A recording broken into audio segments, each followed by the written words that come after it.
एक दिन कॉलेज के बाद अनन्या अपने दोस्तों के साथ बाहर निकल रही थी। उसने अपने पापा को फोन किया और कहा, पापा मुझे पिक करने आइए ना, मैं थक गई हूं। थोड़ी देर बाद एक काली रोल्स रॉयस कार कॉलेज के गेट पर रुकी। मिस्टर खुराना कार से उतरे और अनन्या को लेने आगे बढ़े। तभी उनकी नजर आरव पर पड़ी, जो अपनी साइकिल पर घर जा रहा था। मिस्टर खुराना के पैरों तले जमीन खिसक गई।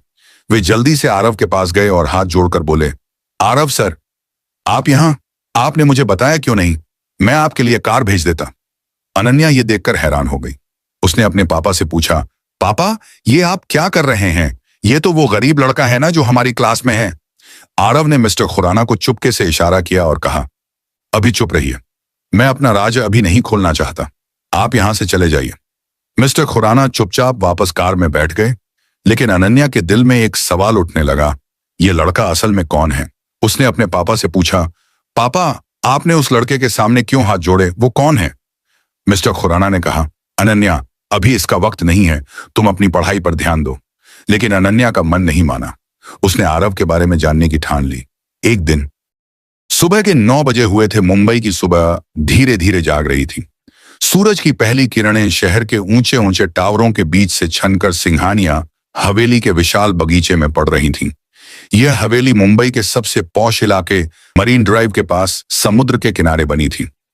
हवेली के सबसे ऊपरी कमरे में एक बड़े से शीशे के सामने 28 साल का आरव सिंघानिया खड़ा था। आरव का चेहरा शांत था, लेकिन उसकी आंखों में एक गहरी उदासी थी। वह एक साधारण सी सफेद कुर्ता पायजामा पहने हुए था, जो उसकी अमीरी से बिल्कुल मेल नहीं खाता था। उसके सामने एक पुरानी तस्वीर थी, जिसमें उसके पिता स्वर्गीय रविंदर सिंघानिया मुस्कुराते हुए खड़े थे। रविंदर सिंघानिया ने अपने दम पर सिंघानिया इंडस्ट्रीज को देश की सबसे बड़ी कंपनियों में से एक बनाया था, लेकिन आज से 2 साल पहले एक कार दुर्घटना में उनकी मृत्यु हो गई थी। आरव ने तस्वीर को हाथ में लिया और धीरे से उस पर उंगलियां फेरी। उसके पिता की एक बात उसके दिमाग में बार बार गूंज रही थी, आरव, आरव, लोग तुम्हारी दौलत और रुतबे को देखकर तुमसे प्यार करते हैं, लेकिन उनकी असली भावनाओं को जानने के लिए अपनी असलियत को छुपा कर देखो। यह बात आरव के दिल में गहरे तक उतर चुकी थी। उसने अपनी जिंदगी में देखा था कि लोग उसके पैसे और स्टेटस के पीछे भागते थे, न कि उसके असली व्यक्तित्व के लिए। पापा आप सही हैं, आप सही थे, आरव ने धीरे से कहा, जैसे वह तस्वीर से बात कर रहा हो। मैं ये जानना चाहता हूं कि लोग असल में कैसे होते हैं। मैं ये देखना चाहता हूं कि बिना मेरे नाम और दौलत के लोग मुझसे कैसा व्यवहार करते हैं। उसने ठान लिया था कि वह एक साधारण जिंदगी जीकर देखेगा। उसने मुंबई के सबसे प्रतिष्ठित college premier academy of business में मास्टर्स प्रोग्राम में दाखिला लिया, लेकिन उसने अपनी असलियत को छुपाने का फैसला किया। वह साइकिल पर कॉलेज जाता, सस्ते कपड़े पहनता और एक गरीब लड़के की तरह रहता। उसने अपने ड्राइवरों, नौकरों और यहां तक कि अपने करीबी दोस्तों को भी इस राज को किसी से न बताने की हिदायत दी थी। आरव ने अपने कमरे की अलमारी खोली और उसमें से एक पुराना सा बैग निकाला। उसने अपने डिजाइनर सूट्स और महंगे जूतों को एक तरफ रखा और एक साधारण सी चप्पल पहनी। उसने अपने आप को शीशे में देखा और मुस्कुराया। आज से मैं सिर्फ आरव हूं, उसने कहा। न कोई सिंघानिया, न कोई सीईओ, बस एक साधारण सा लड़का। मुंबई के एक अन्य शानदार इलाके खुराना पैलेस अपनी भव्यता में डूबा हुआ था। यह हवेली सिंघानिया हवेली से कम नहीं थी। इसके विशाल गेट, सोने की किनारी वाली दीवारें और बगीचे में खिले विदेशी फूल इसकी अमीरी की गवाही देते थे।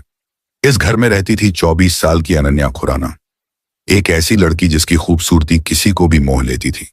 उसके लंबे काले रेशमी बाल हवा में लहराते थे और उसकी गहरी भूरी आंखें किसी का भी ध्यान खींच लेती थीं। लेकिन इस खूबसूरती के पीछे एक कमी थी, उसका घमंड।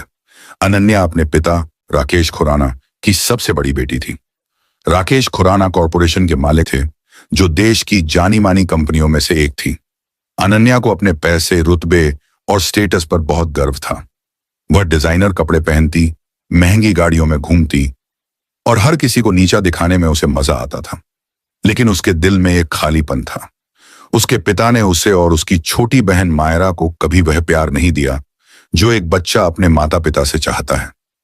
अनन्या का बचपन वैभव में बीता था, लेकिन प्यार की कमी ने उसे कठोर बना दिया था। उसने इस खालीपन को अपने घमंड से भरने की कोशिश की थी। वह अपने दोस्तों के साथ कॉलेज में रानी की तरह बर्ताव करती थी। उसकी छोटी बहन 20 साल की मायरा भी उसकी तरह घमंडी थी। दोनों बहनें प्रीमियर एकेडमी और तब बिजनेस में अपनी एक अलग दुनिया में रहती थी, जहां गरीब लोगों के लिए उनके दिल में कोई जगह नहीं थी। मायरा, आज मुझे कॉलेज में सबसे अलग दिखना है, अनन्या ने अपने कमरे में तैयार होते हुए कहा। उसने एक डिजाइनर लहंगा चुना जो उसने पिछले हफ्ते पेरिस से मंगवाया था। मायरा ने हंसते हुए कहा, दीदी, तुम तो हमेशा सबसे अलग दिखती हो, कॉलेज में कोई तुमसे टक्कर नहीं ले सकता। अनन्या ने शीशे में अपने आप को देखा और मुस्कुराई। हाँ मायरा, ये मेरा कॉलेज है और मैं यहाँ की रानी हूँ। प्रीमियर एकेडमी ऑफ बिजनेस का पहला दिन था। कॉलेज का कैंपस मुंबई के सबसे खूबसूरत इलाकों में से एक में बसा था, जहां हर कोना आधुनिकता और वैभव का मिश्रण था। आरव एक पुराने से कुर्ता पायजामा में एक साधारण बैग कंधे पर लटकाए साइकिल पर कॉलेज के गेट पर पहुंचा। उसकी साइकिल की चेन थोड़ी ढीली थी और उसका चेहरा पसीने से भीगा हुआ था। कॉलेज के गेट पर अनन्या अपने दोस्तों के साथ खड़ी थी। उसने अपने डिजाइनर सनग्लासेस को थोड़ा नीचे किया और आरव को देखकर हंसते हुए अपने दोस्तों से कहा, ये देखो, ये कौन सा गांव से आया है, साइकिल पर कॉलेज आ रहा है और कपड़े तो देखो बिल्कुल बाजार से उठाए हुए। उसके दोस्त भी हंसने लगे। आरव ने यह बात सुन ली, लेकिन उसने कुछ नहीं कहा। उसने अपनी साइकिल को एक कोने में खड़ा किया और चुपचाप क्लास की ओर बढ़ गया। उसके दिल में एक हल्की सी चुभन हुई, लेकिन उसने अपने आप से कहा, आरव, ये वही लोग हैं जो तेरी असलियत नहीं जानते। इनका असली चेहरा देखने का वक्त आएगा। क्लास में आरव सबसे पीछे की बेंच पर बैठा। प्रोफेसर ने सभी नए छात्रों का स्वागत किया और कोर्स के बारे में बताया। अनन्या अपने दोस्तों के साथ आगे की बेंच पर बैठी थी और वह बार बार पीछे मुड़कर आरव को देखती और अपने दोस्तों से हंसते हुए कुछ कहती। आरव ने उसकी हरकतों को नजरअंदाज किया और अपने नोट्स बनाने में व्यस्त रहा। क्लास के बाद कैंटीन में आरव अपना खाना खा रहा था, एक साधारण सी रोटी और आलू की सब्जी। अनन्या अपने दोस्तों के साथ वहां आई और आरव को देखकर जोर से हंसने लगी। देखो, यह गरीब लड़का यहाँ बैठा है, इसका खाना तो देखो बिल्कुल ढाबे जैसा। तुम्हें यहां बैठने की जरूरत नहीं, जाओ किसी सड़क किनारे खा लो। उसके दोस्त भी हंसने लगे। आरव के दिल में एक तेज चुभन हुई, लेकिन उसने अपना सिर झुकाया और चुपचाप खाना खाता रहा। तभी एक लड़का, रोहन मेहरा, आरव के पास आया और बैठ गया। रोहन कॉलेज का एक और छात्र था जो आरव की सादगी से प्रभावित था। उसने कहा, आरव, तू ये सब क्यों सह रहा है? इन लोगों को जवाब क्यों नहीं देता? आरव ने मुस्कुराकर कहा, रोहन, जवाब देने का वक्त आएगा। अभी मैं ये देखना चाहता हूं कि लोग असल में कैसे होते हैं। प्रीमियर एकेडमी ऑन बिजनेस में पहला सेमेस्टर अपने चरम पर था। कॉलेज का माहौल उत्साह और प्रतिस्पर्धा से भरा हुआ था। प्रोफेसर शर्मा, जो अपने सख्त स्वभाव और गहरे ज्ञान के लिए जाने जाते थे, ने एक ग्रुप प्रोजेक्ट की घोषणा की। यह प्रोजेक्ट कॉलेज के वार्षिक बिजनेस फेस्ट का हिस्सा था, जहां छात्रों को एक वास्तविक कंपनी की समस्याओं का विश्लेषण करके समाधान प्रस्तुत करना था। प्रोफेसर ने ग्रुप्स बनाए और संयोग से आरव सिंघानिया और अनन्या खुराना को एक ही ग्रुप में रखा गया। अनन्या को यह बात बिल्कुल पसंद नहीं आई। उसने प्रोफेसर से कहा, सर, मुझे इस साइकिल वाले लड़के के साथ क्यों काम करना पड़ रहा है? मैं अकेले ही प्रोजेक्ट को बेहतर कर सकती हूं। प्रोफेसर ने उसकी बात को नजरअंदाज करते हुए कहा, अनन्या, यह प्रोजेक्ट टीम वर्क का हिस्सा है, तुम्हें आरव के साथ काम करना होगा। अनन्या ने गुस्से में होंठ सिकोड़े और अपनी कुर्सी पर बैठ गई। पहली ग्रुप मीटिंग कॉलेज की लाइब्रेरी में हुई। अनन्या अपने दोस्तों के साथ वहां पहुंची और अपने आरव को देखकर तंज कसा, तुम बस मेरी बात सुनो और जो मैं कहती हूं वही करो। तुम जैसे गरीब लड़के को ज्यादा दिमाग लगाने की जरूरत नहीं है। उसके दोस्त हंसने लगे और लाइब्रेरी की शांति में उनकी हंसी गूंज उठी। आरव ने चुपचाप सिर हिलाया और अपने नोट्स निकाले। उसने प्रोजेक्ट के लिए दी गई कंपनी का डेटा पढ़ना शुरू किया। कंपनी एक मध्यम आकार की टेक्सटाइल फर्म थी जो पिछले कुछ सालों में घाटे में चल रही थी। प्रोजेक्ट का लक्ष्य था कि इस कंपनी के लिए एक नई मार्केटिंग रणनीति बनाई जाए। अनन्या ने तुरंत अपने विचार रखे। हम एक high and designer collection launch करेंगे। ये आजकल का ट्रेंड है। लोग डिजाइनर कपड़ों के लिए कुछ भी खर्च करने को तैयार हैं। आरव ने शांत स्वर में कहा, अनन्या, उस मेरे नियम, लेकिन डेटा दिखाता है कि इस कंपनी का टारगेट मार्केट मिडिल क्लास परिवार है। डिजाइनर कलेक्शन उनके लिए महंगा होगा। हमें कुछ ऐसा चाहिए जो किफायती हो लेकिन आकर्षक भी। अनन्या ने उसकी बात को तुरंत खारिज कर दिया। तुम क्या जानते हो मार्केटिंग के बारे में? तुम तो साइकिल पर घूमते हो, बस मेरी बात मानो। लेकिन जैसे जैसे प्रोजेक्ट आगे बढ़ा, आरव की बुद्धिमत्ता और मेहनत सामने आने लगी। उसने कंपनी के डेटा का गहराई से विश्लेषण किया, बाजार के रुझानों को समझा और एक ऐसी रणनीति प्रस्तावित की जिसमें किफायती लेकिन स्टाइलिश कपड़ों की एक नई रेंज लॉन्च की जाए, जिसे ऑनलाइन मार्केटिंग और सोशल मीडिया के जरिए प्रमोट किया जाए। उसने एक डिटेल्ड प्रेजेंटेशन तैयार किया जिसमें हर छोटी बड़ी बात को शामिल किया गया था, लागत, टारगेट ऑडियंस और प्रचार के तरीके। जब ग्रुप ने प्रोफेसर के सामने प्रेजेंटेशन दिया तो आरव ने अपनी बात इतने आत्मविश्वास और स्पष्टता से रखी कि प्रोफेसर शर्मा भी प्रभावित हो गए।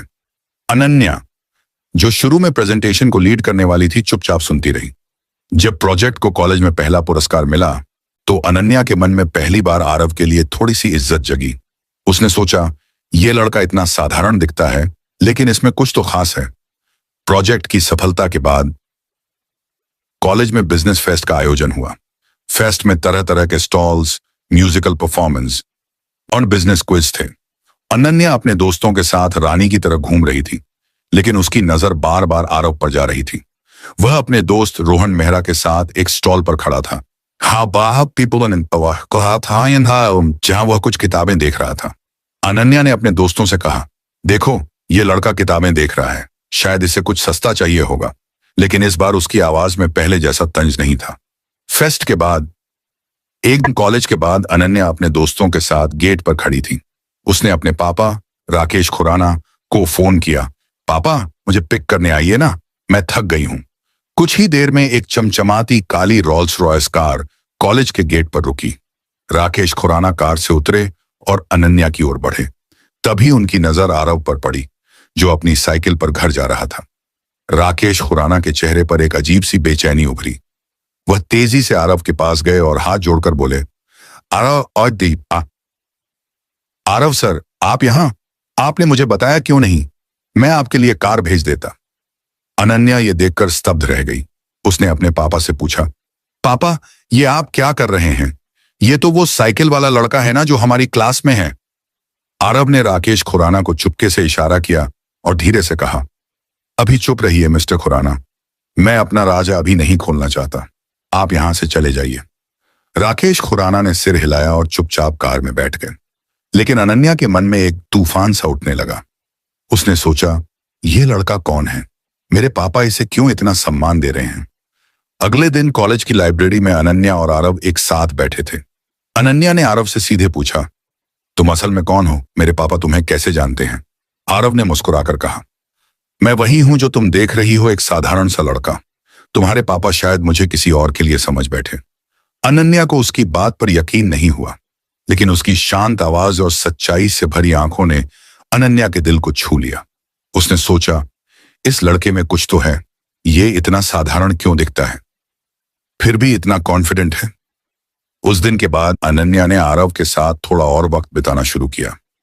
वह उससे प्रोजेक्ट्स के बारे में बात करती और धीरे धीरे उनकी बातचीत दोस्ती में बदलने लगी। कॉलेज का वार्षिक फेस्ट एक बार फिर आ गया। इस बार फेस्ट और भी भव्य था, जिसमें म्यूजिक, डांस और एक ग्रैंड गाला डिनर का आयोजन था। आरव ने इस बार फेस्ट में हिस्सा लिया और एक छोटा सा स्टॉल लगाया, जहां उसने अपने हाथ से बने कार्ड्स और छोटे छोटे गिफ्ट्स रखे थे। उसने अनन्या के लिए खास तौर पर एक कार्ड बनाया था, जिसमें उसने लिखा, तुम्हारी मुस्कान मेरे लिए सबसे कीमती है। फेस्ट के आखिरी दिन जब अनन्या अपने दोस्तों के साथ स्टॉल्स देख रही थी, आरव ने उसे वह कार्ड दिया। अनन्या ने कार्ड को खोला और पढ़ा। उसकी आंखें नम हो गईं। उसने पहली बार किसी के प्यार को इतने करीब से महसूस किया। उसने आरव से कहा, तुम अलग हो आरव, तुम जैसे लड़के मैंने पहले कभी नहीं देखे। आरव ने मुस्कुराकर कहा, अनन्या, असली प्यार वही होता है जो दिल से दिल तक जाता है, और स्टेटस से नहीं। उस रात अनन्या का दिल आरव के लिए धड़कने लगा। उसने अपने घमंड को एक तरफ रखकर आरव से अपने प्यार का इजहार कर दिया। आरव, मुझे नहीं पता कि तुम कौन हो या तुम्हारा बैकग्राउंड क्या है, उसने कहा, लेकिन मैं तुमसे प्यार करने लगी हूं। आरव भी अनन्या से प्यार करने लगा था, लेकिन उसने अभी भी अपनी असलियत छुपाए रखी। उसने अनन्या को गले लगाया और कहा, अनन्या, मैं भी तुमसे प्यार करता हूं, लेकिन हमें एक दूसरे को और समझने की जरूरत है। दोनों के प्यार की खबर कॉलेज में आग की तरह फैल गई। मायरा, अनन्या की छोटी बहन, को यह बात बिल्कुल पसंद नहीं आई। उसने अनन्या से कहा, दीदी, ये साइकिल वाला लड़का तुम्हारे लायक नहीं है, तुम इससे शादी करके अपनी जिंदगी क्यों बर्बाद कर रही हो? लेकिन अनन्या ने किसी की बात नहीं मानी। उसने आरव से शादी करने का फैसला कर लिया। हालांकि अनन्या का घमंड अभी भी पूरी तरह से गया नहीं था। उसने आरव से कहा, तुम मेरे घर जमाई बनकर रहोगे, मेरे घर में रहना होगा और मेरी बात माननी होगी। आरव ने चुपचाप सिर हिलाया, लेकिन उसके मन में एक प्लान था। वह अनन्या के घमंड को तोड़ना चाहता था और इसके लिए उसे सही वक्त का इंतजार था। शादी के बाद आरव खुराना पैलेस में घर जमाई बनकर रहने लगा। खुराना पैलेस एक शाही महल की तरह था, लेकिन इस घर का माहौल ठंडा और औपचारिक था। अनन्या की मां कविता खुराना आरव की असलियत से वाकिफ थीं, लेकिन उन्होंने अनन्या को कुछ नहीं बताया। अनन्या और मायरा दोनों आरव को नौकर जैसा ट्रीट करती थीं। अनन्या सुबह सुबह आरव से कहती, आरव, मेरे लिए कॉफी बनाओ, और हाँ, आज घर की साफ सफाई भी कर देना। तुम घर जमाई हो तो ये सब तुम्हारा काम है। मायरा भी पीछे नहीं रहती थी। वह आरव को ताने मारती, देखो दीदी ने तुम्हें कितना अच्छा मौका दिया है, नहीं तो तुम जैसे लोग तो सड़क पर ही रहते। आरव चुपचाप सब करता, लेकिन उसके दिल में एक आग जल रही थी। वह सोचता, अनन्या, एक दिन तुम्हें अपने घमंड का एहसास होगा। वह अपने काम में व्यस्त रहता, लेकिन उसकी आंखों में एक चमक थी, जैसे वह किसी बड़े मौके का इंतजार कर रहा हो। एक दिन अनन्या के पिता राकेश खुराना की एक कार दुर्घटना में मृत्यु हो गई। यह खबर पूरे खुराना परिवार के लिए एक बड़ा झटका थी। अनन्या टूट गई, लेकिन उसने हिम्मत जुटाई और खुराना कॉरपोरेशन की बागडोर अपने हाथों में ले ली। वह कंपनी की सीईओ बन गई और इसके साथ उसका घमंड और बढ़ गया। अनन्या अब दिन रात कंपनी के काम में डूबी रहती थी। वह आरव को और अधिक अपमानित करने लगी। एक दिन उसने अपने दोस्तों के सामने आरव को बुलाया और कहा, ये देखो मेरा घर जमाई, ये मेरी हर बात मानता है, इसका कोई स्टेटस नहीं है, बस मेरी वजह से यहां है।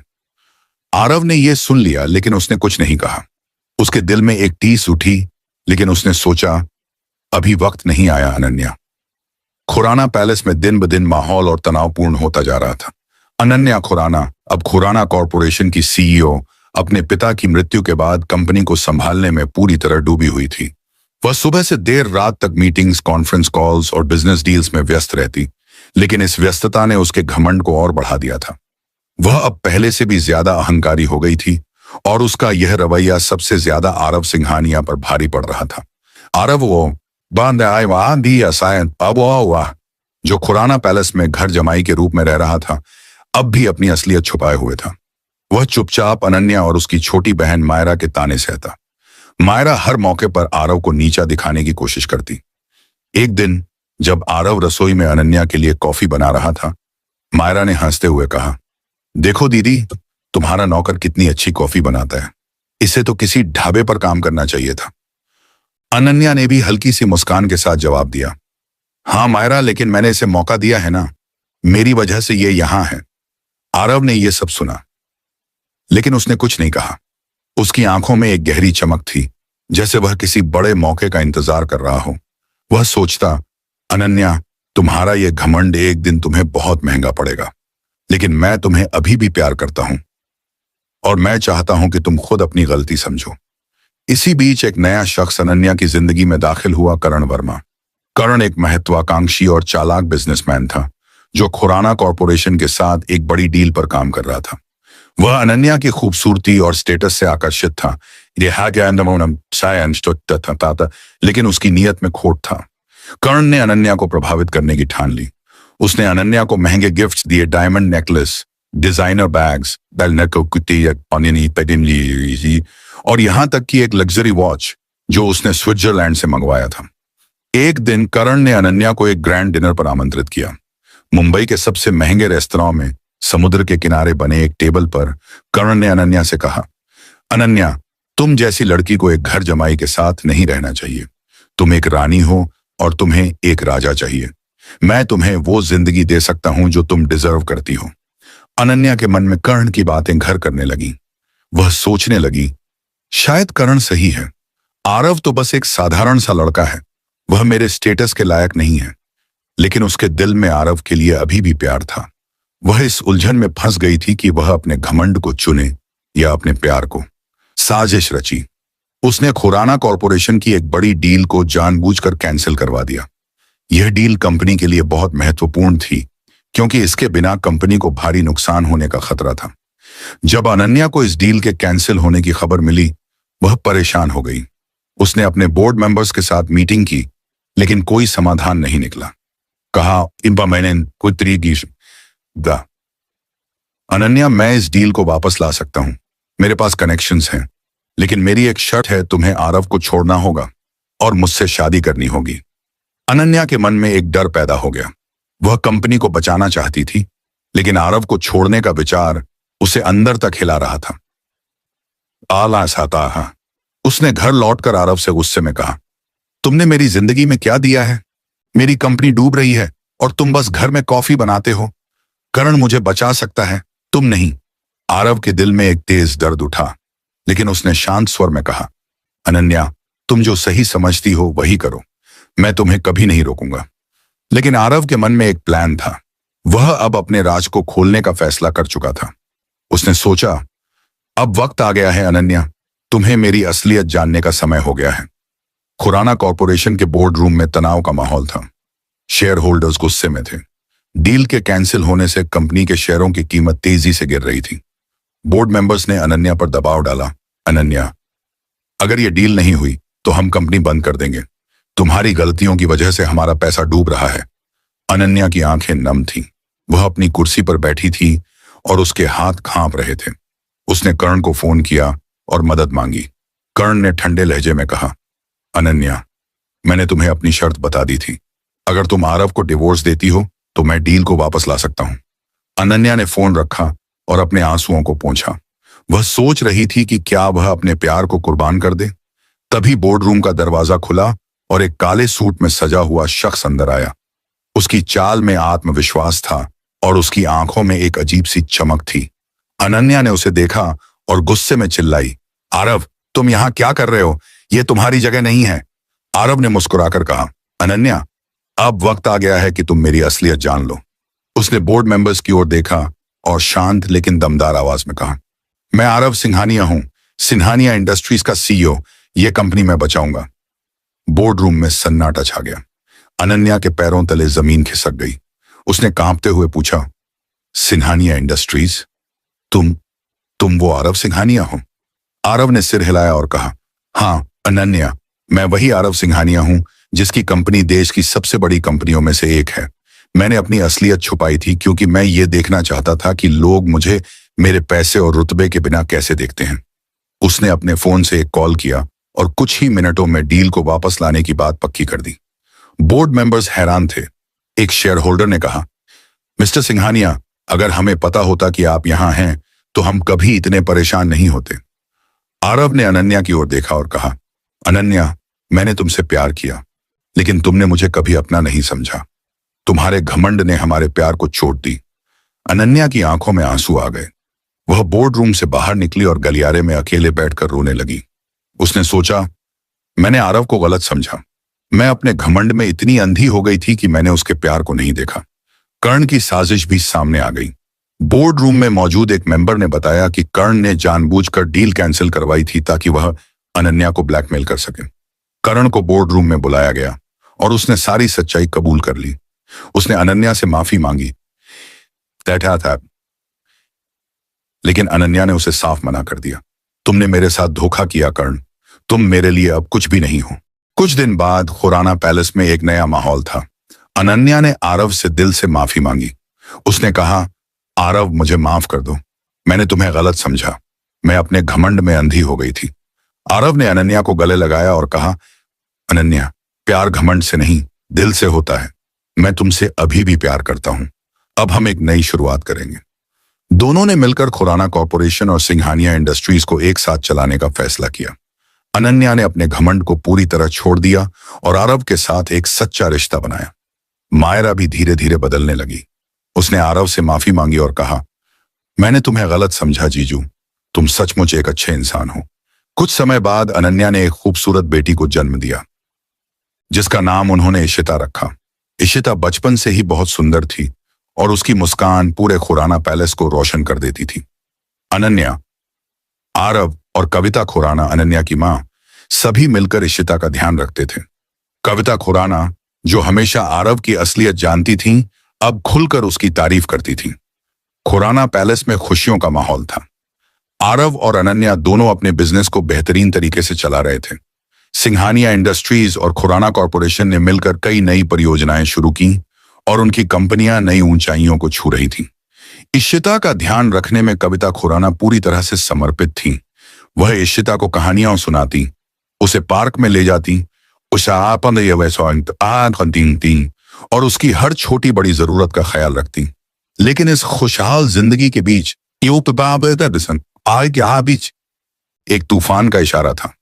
एक दिन जब आरव और अनन्या अपने ऑफिस में एक नई डील पर चर्चा कर रहे थे, उनके पास एक गुमनाम पत्र आया। पत्र में लिखा था, तुम्हारी खुशियां ज्यादा दिन नहीं चलेंगी, एक तूफान आने वाला है जो तुम्हारी जिंदगी को उलट पुलट कर देगा। अनन्या ने पत्र पढ़ा और डर गई। उसने आरव से कहा, यह क्या है आरव, क्या कोई हमें नुकसान पहुंचाना चाहता है? आरव ने पत्र को ध्यान से पढ़ा और शांत स्वर में कहा, अनन्या, डरने की कोई जरूरत नहीं, जो भी हो हम इसका सामना करेंगे। हमारी ताकत हमारा प्यार है और कोई तूफान इसे नहीं हिला सकता। लेकिन उनके मन में एक सवाल उठ रहा था, यह तूफान क्या होगा? क्या यह करण वर्मा की कोई नई साजिश थी या कोई और खतरा था जो उनकी खुशहाल जिंदगी को नष्ट करने वाला था? खुराना पैलेस में खुशियों का माहौल था। आरव सिंघानिया और अनन्या खुराना ने अपने अतीत की गलतियों से सीख लिया था। अनन्या का घमंड अब पूरी तरह टूट चुका था और वह आरव के साथ एक सच्चा और प्यार भरा रिश्ता जी रही थी। उनकी बेटी इशिता अब 1 साल की हो चुकी थी। उसकी किलकारियां और मासूम हंसी पूरे घर को रोशन कर देती थी। कविता खुराना, अनन्या की मां, इशिता की देखभाल में पूरी तरह समर्पित थीं। वह सुबह सुबह इशिता को बगीचे में ले जाती, उसे फूल दिखाती और रात को उसे लोरियां सुनाकर सुलाती। आरव और अनन्या अपने बिजनेस को मिलकर चला रहे थे। सिंघानिया इंडस्ट्रीज और खुराना कॉरपोरेशन ने एक नया संयुक्त उद्यम शुरू किया था जो सस्ते और पर्यावरण अनुकूल उत्पादों पर केंद्रित था। इस प्रोजेक्ट ने न केवल उनकी कंपनियों को नई ऊंचाइयों पर पहुंचाया, बल्कि समाज में उनकी छवि को भी बेहतर किया। आरव की सादगी और अनन्या की मेहनत ने उन्हें बिजनेस जगत में एक आदर्श जोड़ी बना दिया था।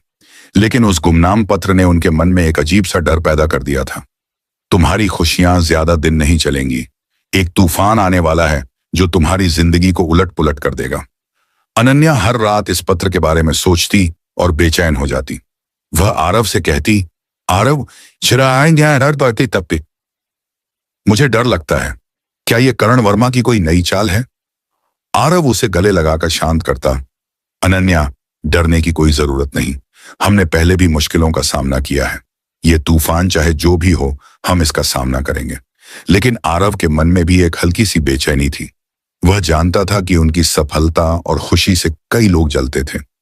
क्या यह कोई पुराना दुश्मन था या कोई नया खतरा? एक रात जब मुंबई में जोरदार बारिश हो रही थी, खुराना पैलेस की घंटी बजी। रात के 11 बज रहे थे और बाहर अंधेरा और तूफान अपने चरम पर था। बिजली की चमक और गड़गड़ाहट से पूरा घर थर्रा रहा था। अनन्या इशिता को सुलाने की कोशिश कर रही थी और आरव अपने स्टडी रूम में कुछ कागजात देख रहा था। घर का नौकर रामू दरवाजा खोलने गया। दरवाजे पर एक लंबा चौड़ा हैंडसम शख्स खड़ा था। उसने काला कोट पहना हुआ था और उसका चेहरा बारिश के पानी से भीगा हुआ था। उसकी आंखों में एक शातिर चमक थी जो रामू को देखकर और तेज हो गई। मुझे आरव सिंघानिया से मिलना है, उसने ठंडी गहरी आवाज में कहा। रामू ने उसे ड्राइंग रूम में बिठाया और आरव को बुलाने गया। अनन्या, जो इशिता को सुलाकर नीचे आई थी, ने उस अजनबी को देखा और उसके दिल में एक अजीब सी बेचैनी हुई। उसने आरव से कहा, यह कौन है आरव? इतनी रात को हमारे घर कोई अनजान शख्स क्या करने आया है? आरव ड्राइंग रूम में पहुंचा और उस शख्स को देखकर एक पल के लिए रुक गया। उसने शांत स्वर में पूछा, आप कौन हैं और इतनी रात को यहां क्यों आए हैं? वह शख्स हंसा और उसकी हंसी में एक ठंडक थी। आरव सिंघानिया, तुम्हें मुझे नहीं पहचानना चाहिए था, लेकिन मैं तुम्हें बहुत अच्छे से जानता हूं। मेरा नाम रुद्र है, रुद्र सिंह, और मैं यहां अपने हक के लिए आया हूं। अनन्या और आरव एक दूसरे को देखने लगे। रुद्र सिंह? अनन्या ने कांपते स्वर में पूछा, आपका मतलब क्या है? आपका हक? रुद्र ने अपनी जेब से एक पुराना फटा हुआ पत्र निकाला और उसे टेबल पर रख दिया। ये पत्र मेरे पिता रविंदर सिंघानिया का है। इसमें साफ लिखा है कि मैं उनका सगा बेटा हूं और तुम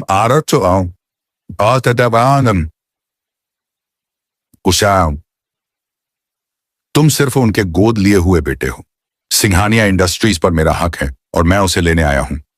आरव ने पत्र को उठाया और उसे पढ़ने लगा। उसका चेहरा पीला पड़ गया।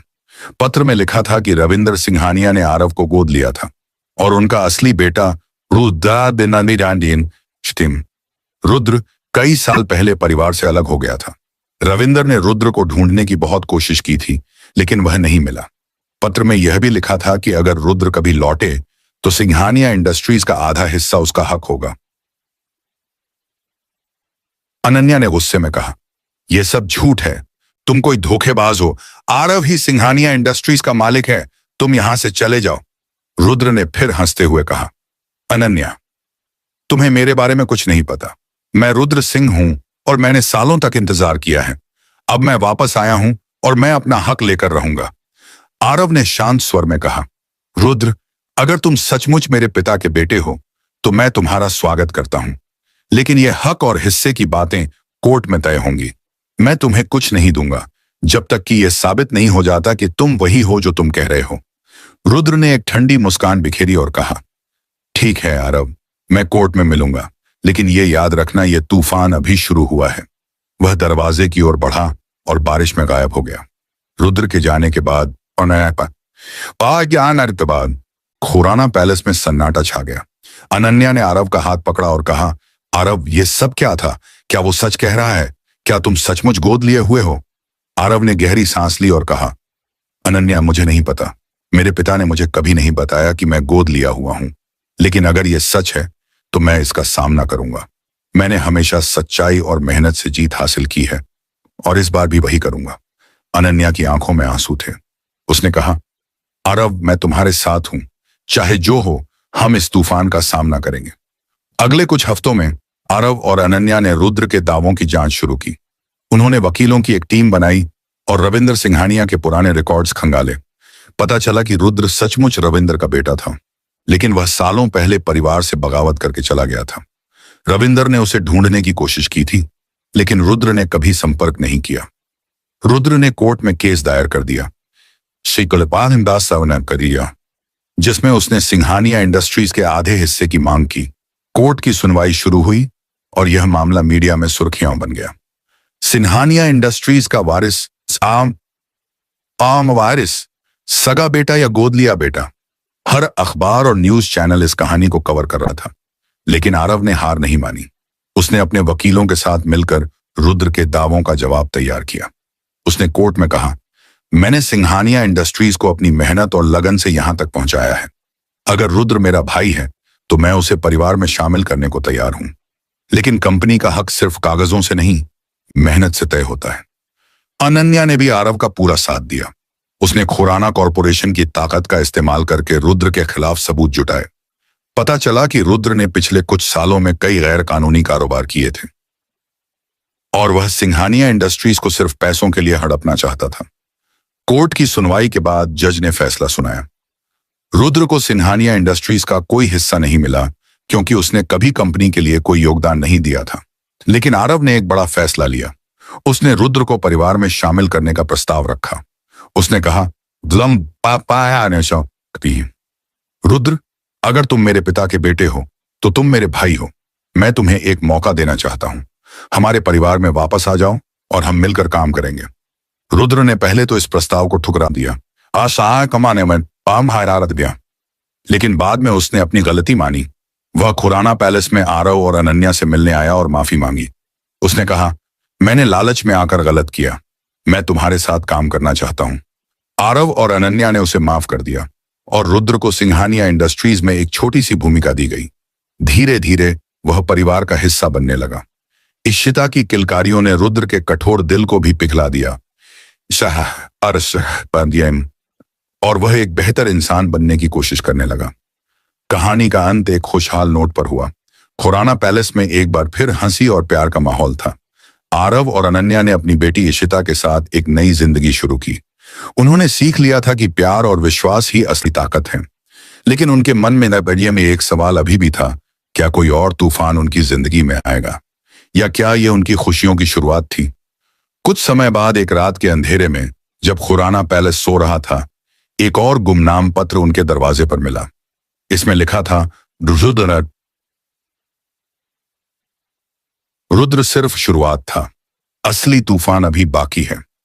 दोस्तों, अब आपको इस कहानी के नेक्स्ट एपिसोड में पता चलेगी कि आखिर यह रुद्र कौन है, और क्या यह अर्जुन को हरा पाएगा या फिर नहीं हरा पाएगा, और किस तरीके से इन दोनों के बीच में लड़ाई होगी। तो अगर आप लोग अगले देसिया एपिसोड को देखना चाहते हो, जो कि काफी ज्यादा मजेदार होगा, काफी ज्यादा ट्विस्ट होगा, अगर आप उसे एपिसोड को देखना चाहते हो तो इस वीडियो को लाइक करना और इस कमेंट बॉक्स में वीडियो के कमेंट जरूर करना नेक्स्ट एपिसोड लिख करके, ताकि मैं अगले एपिसोड को बनाने के लिए काफी मोटिवेट हो सकूं और आपके लिए अगला एपिसोड जल्दी से जल्दी लेकर के आऊं। तो अगला एपिसोड बहुत ही शानदार होने वाला है, बहुत ही दमदार होगा। अगले एपिसोड के लिए आप लोग जरूर कमेंट करना, वीडियो को लाइक भी करना और चैनल को सब्सक्राइब कर लेना। धन्यवाद।